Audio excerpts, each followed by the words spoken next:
Hello, fans of all ages. This is the Morik Show. Thank you very much for tuning in once again. Coming to you live from Ramapo College.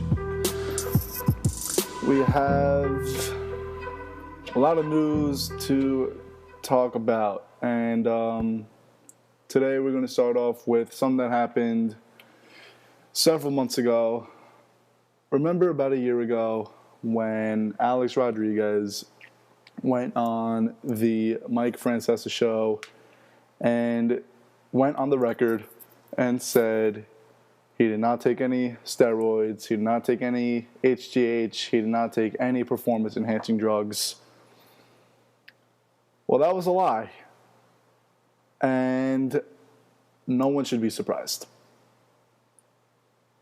He got suspended originally for 211 games, which was the remaining of the 2013 season and all of 2014.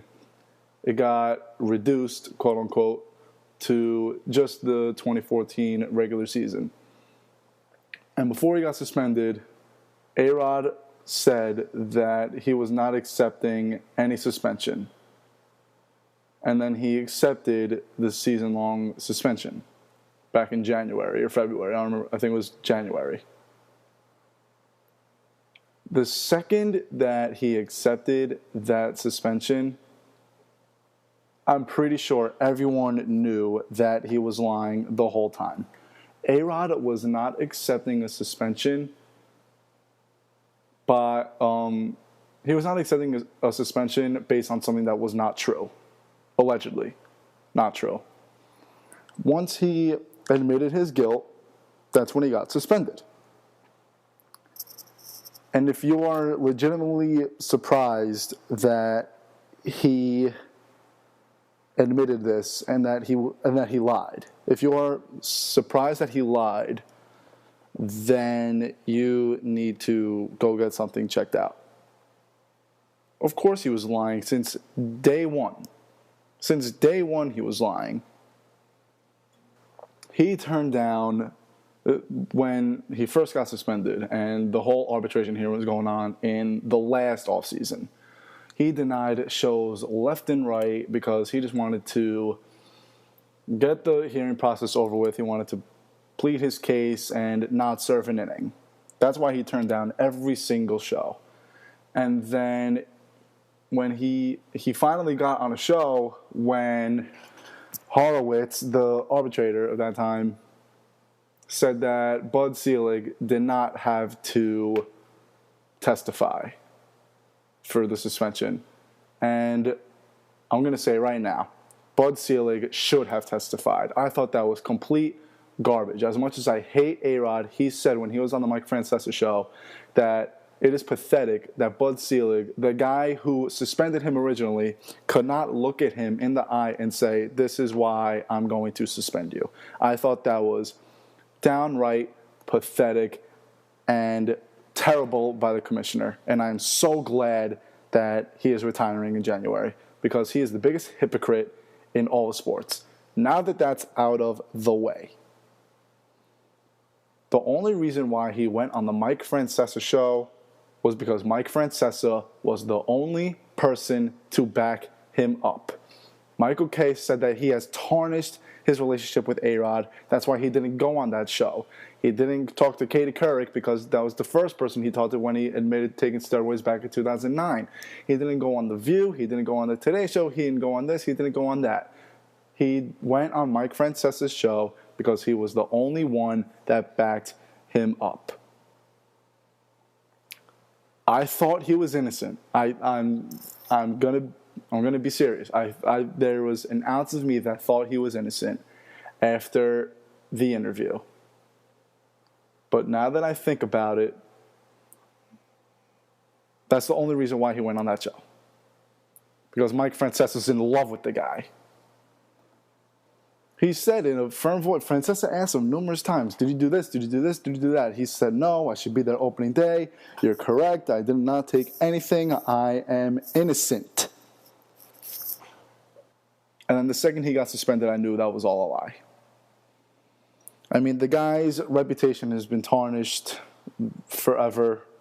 I mean, there was nothing was going to help him anyway. Now it's just getting worse. He's peeing on his cousin's floor. He's lying about taking steroids for the second time. This guy is just a flat-out mess. This saga is never going to get old, and it's never going to end. And the only way people can ask for forgiveness is if he hits 400, if he gets 40 home runs and 120 RBIs this year. And we all know that's not going to happen, but that's the only way people are going to forgive. That's the only way non-realistic people are going to forgive. If you're realistic like me, you've forgiven A-Rod, you hate him, but you just want him in the lineup because, believe it or not, the Yankees need a bat. And A-Rod is that bat. And I'm going to get into that later because the Yankees... they said that they're not going to spend money on Sandoval, Scherzer, Lester, all those guys, which is a good idea because they need bats. And A-Rod is that bat, whether you like it or not. No, he's not the A-Rod that took steroids in 2001 to 2003. He's not the MVP from 2007. He's not the postseason guy from 2009. But you know what? A-Rod is above average. He is an above average on this Yankee team. The highest batting average for the Yankees this year was Jacoby Ellsbury at 271. That's the highest batting average. The Yankees as a team, I think they hit 240. If A-Rod can bat above 240, at this point for the Yankees, that is a success because no one on that team can hit. A-Rod is going to be above average. He's going to produce. He's going to get this team wins. Whether you like it or not, he lied, and you shouldn't be surprised about it. Get over it. You should have known the second he got suspended that he was a liar and a cheater. I don't even know why I had an ounce of me even believed him. Of course he was guilty. He's Alex Rodriguez. When you take steroids, you don't learn from that mistake.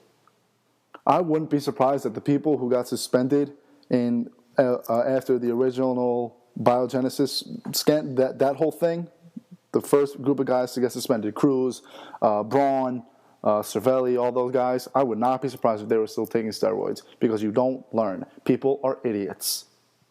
They don't learn, and they want to make their team win, and they have no idea how to do it the right way.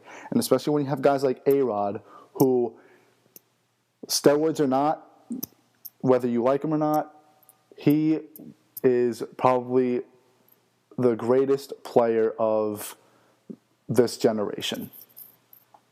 And if you have guys like that who don't learn, then you certainly are not going to have people who bat 230 like Francisco Cervelli learn how to not take steroids. They're just not going to learn, and they're going to keep doing it. And honestly, when A-Rod comes back, don't be surprised if he gets caught a third time. And then he'll really be screwed. Speaking of teams and players who are screwed, I certainly don't think they are, but the Cleveland Cavaliers are 1-3. The last team to start 1-3 and win the NBA championship were the 90-91 Bulls. No, this team's not in trouble. Really? Of course this team's not in trouble. This same exact thing happened to the Miami Heat when LeBron went there. You can't expect to put 3 superstars on one team and win automatically. They have never played with each other. Every sport needs to have chemistry. I've said it before, I'll say it again. The reason why the Spurs won the NBA championship was because they had 10, 11, 12 guys who knew how to play basketball together. Look at the Kansas City Royals. No one on that team had 20 home runs and 75 RBIs in the regular season. You want to know why they were a good team? Because they know how to play with each other. It's going to take the Cleveland Cavaliers a little bit of time to get used to the fact that they're playing together. The people who have been on the Cavs in years past are still playing like they used to. No one on the Cavs was there besides Kyrie Irving. You didn't have a prime guy, so they played a weird style of basketball, and they're not used to.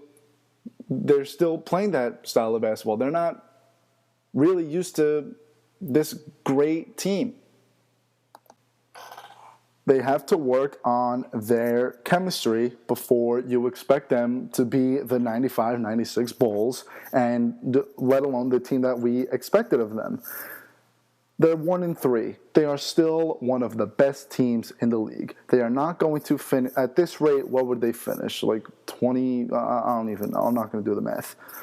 They're not going to finish like that. They're going to get a hang of things. They're going to be fine. They have to learn how to play with each other. It happened to the Heat. It happens to every team who gets a bunch of superstars. I think even the 2009 Yankees started slow. And then after that, they had three walk-offs in a row. They started to learn how to play with each other, and they wound up winning the World Series. Every team built with a bunch of superstars that just happened overnight needs work. They're going to be fine. LeBron James tweeted today, in the words of Aaron Rodgers, relax. They are going to be completely fine. Trust me. They need work. Every team needs work, and they're going to be fine. One team that we are not too sure is going to be fine next year, we just talked about A-Rod, and I said we were going to talk about the Yankees, and we are. The other day, they gave a qualifying offer to David Robertson, $15.3 million for 1 year. He made $5 million last year, and the highest paid reliever last year was Rafael Soriano of the Nationals at $14 million.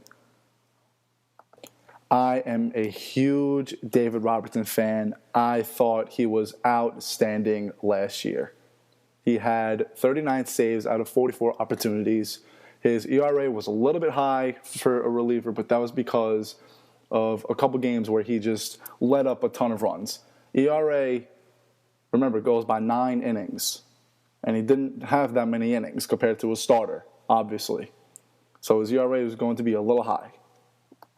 But he had one of the best strikeout-to-walk ratio in the entire league. I think he struck out like 50% of his batters faced. Now, the people who want Dellin Betances to be the Yankees closer, I get where you're coming from. The guy was awesome. He's a Rookie of the Year candidate. He was an all-star. He beat Mariano Rivera's single-season strikeout record for a reliever. The guy was incredible. He throws 100 miles an hour, and then he'll get you with an 80-mile-an-hour breaking ball. The guy is awesome. But you cannot have one season and have your entire mind change. David Robertson is a great closer for this team. I don't know if Dellin Betances would be a better closer. I mean, even Mariano blew 3 saves in a row. 3 saves in a row he blew at one point, Mariano. And no one was calling for David Robertson. Dellin Betances is really comfortable in this 8th inning role, in the 7th, 8th inning role. David Robertson has been the 8th inning guy for years, and he knew he had to take Mariano's spot, and he got used to it, and he did really well. Dellin Betances should not be the closer of this team just yet. I'm completely fine with David Robertson being their closer, and I really hope the Yankees keep him this year and far beyond, because Betances and Robertson is a great 8-9 duo. They're filthy. David Robertson is a great pitcher. Dellin Betances is a great setup man. And if the Yankees keep David Robertson, they're going to be thankful for this guy in 2015. The Yankees also said that they're probably not going to spend money on Max Scherzer, John Lester, or Pablo Sandoval, or James Shields, or really any of those guys. Good.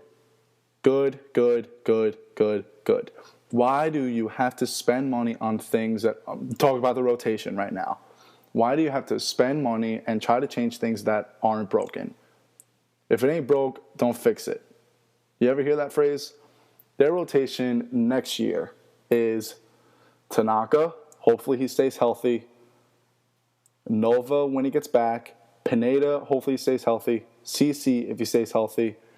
And who's going to be their fifth? Phelps, probably, I don't know. If that rotation stays, I mean, you cannot predict what happened last year. They lost 80% of their starting rotation. Oh, Kuroda, if they sign him. You can't expect that to happen again. I think it is completely pointless to spend all this money on a rotation that does not need to be fixed. Would it be awesome to have Lester and Scherzer and Shields in that rotation? Yeah, you would have Tanaka. Let's say they get one of those three guys. Tanaka, CC, Pineda, Nova, and Scherzer or Lester or Shields. That's flat out filthy. But their problems are not on the pitcher's mound. When Tanaka, Nova, Pineda, and CC went down last year, every Yankee fan said there is no way the Yankees are making the postseason with this rotation. The only reason why the Yankees were still alive for postseason contention was because of the pitching. Like I said before, Jacoby Ellsbury led the team in average with 271. Brian McCann led the team in home runs with 23, and 8 of them came in September. The Yankees were looking at Pablo Sandoval.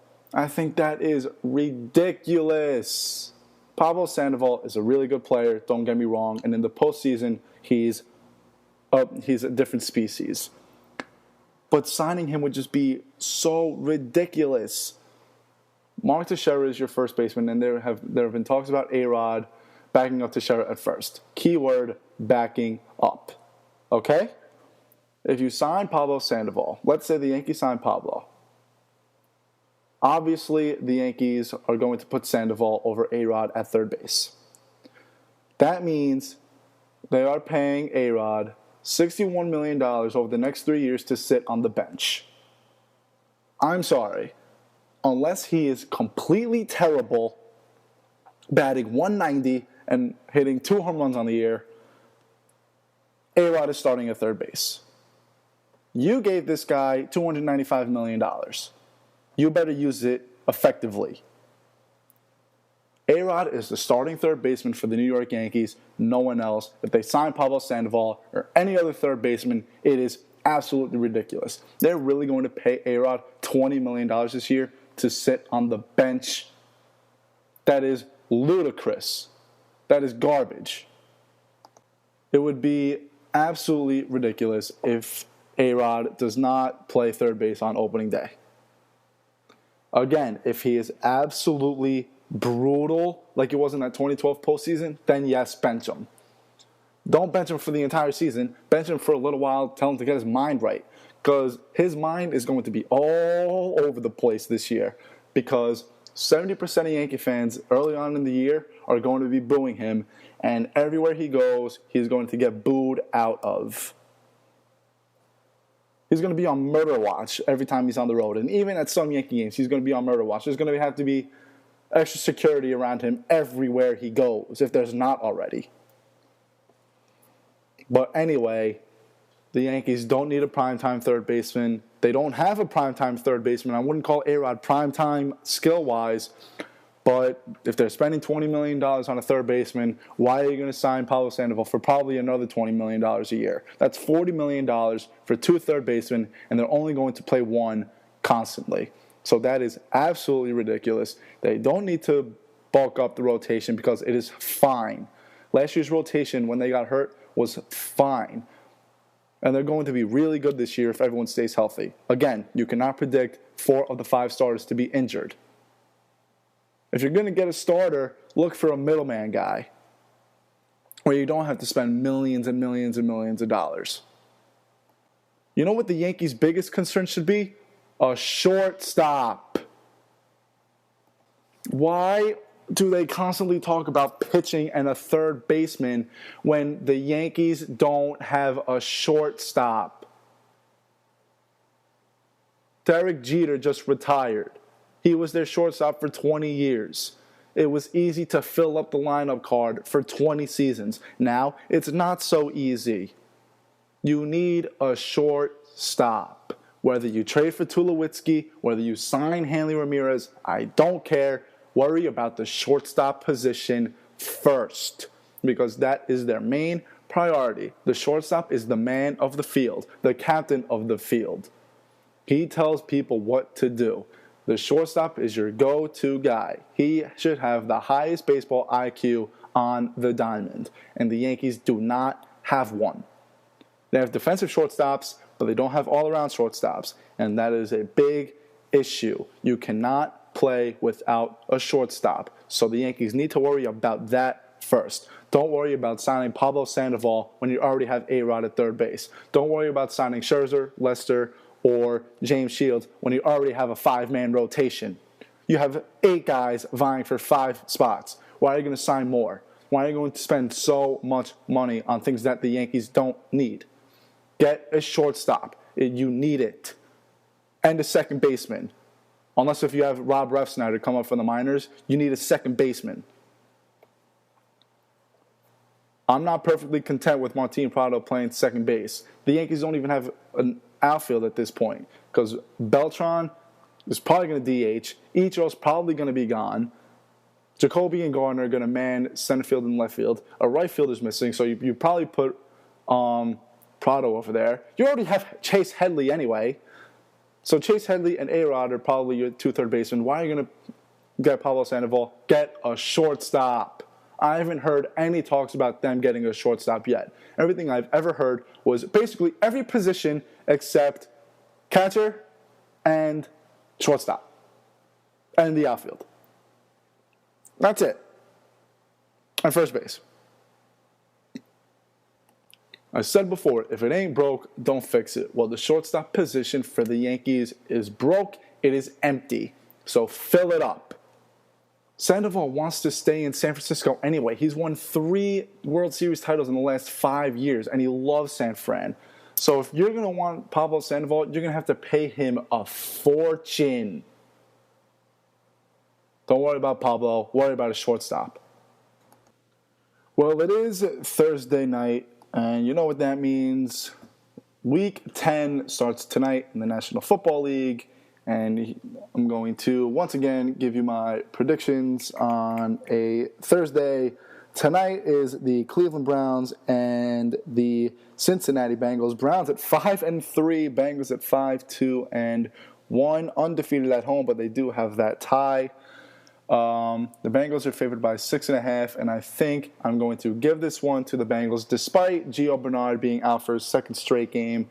I think the Cincinnati defense can hold Cleveland. I wouldn't be surprised if the Browns won, but still, I think the Bengals are just a better team overall. I'm going to give this one to the Bengals. Chiefs and Bills on Sunday at Buffalo. Both teams at 5-3. Kansas City favored 2.5.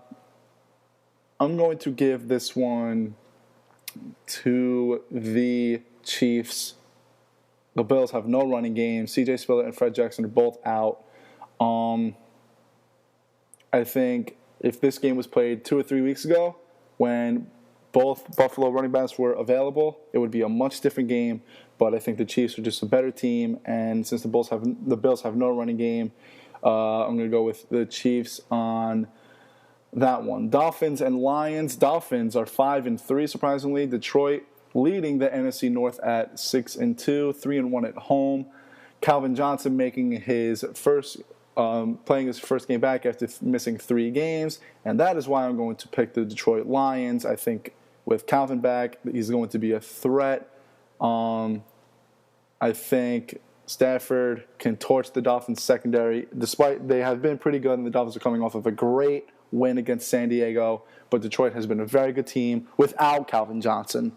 So that is a big help for them. I'm going to give that one to the Lions. Cowboys and Jaguars in London. I am going to give this one to the Cowboys. Not much needs to be said about this one. It's the Jaguars. It's the Cowboys. Cowboys are 3-0 on the road. Jaguars are 1-3 at home, and they are the home team. But I don't think that's going to matter considering they play in London. They barely have Jaguar fans in Jacksonville, let alone London. So Cowboys are going to win this one. They've lost 2 in a row, and they got to win this game, and they know that. So Cowboys are going to be victorious there. 49ers and Saints in New Orleans. 49ers are coming off of a tough loss where Colin Kaepernick fumbled at the 1-yard line against St. Louis. Both teams are at 4-4. I think the 49ers are going to fall under 500. I think the Saints are just a different team. And Mercedes-Benz Superdome, they're just scary, flat out scary. Saints are going to win that one. If the Saints were on the road, it would be a much different game. But the Saints at home are just really, really scary. Titans and Ravens, 2-6 versus 5-4. Take a wild guess on which team is which. Yes, Ravens are 5-4. Titans are 2-6. Baltimore's favored by 10. Don't be surprised if they blow that open. Ravens are going to win this game. The Titans just have absolutely no weapons. Delaney Walker's been pretty decent, but their QB is Charlie Whitehurst. He has not done much, and the Ravens are just a flat-out better team overall, and they have to win this game because they know that an AFC North foe is going to win tonight in Cincinnati. So Ravens are going to take that one. MetLife Stadium will host the Steelers and the 1-8 New York Jets. Ben Roethlisberger, once again, coming off of a 6-touchdown performance. I have Ben Roethlisberger in a huge fantasy league, and I lost both matches where he threw 6 touchdowns. Like, how in the world does that happen? I'm probably, like, the only team in the nation that had that happen to them. Anyway, after calls were being made to fire John Idzik, nothing new there. The Steelers, you can really get any team. You can get a team that will blow you out of the water, or you can get a team that just is flat out awful. But the Jets are flat out awful. I think the Steelers win this one in a close one. I think the Jets will compete a little bit. And I think after this loss, I think if the Jets lose, I hate tanking, but after this loss, they should just lose, get a number 1 pick.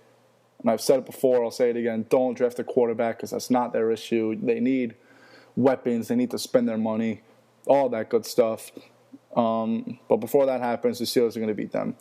Falcons at Tampa, a rematch of the awful Thursday night game that finished 56-14.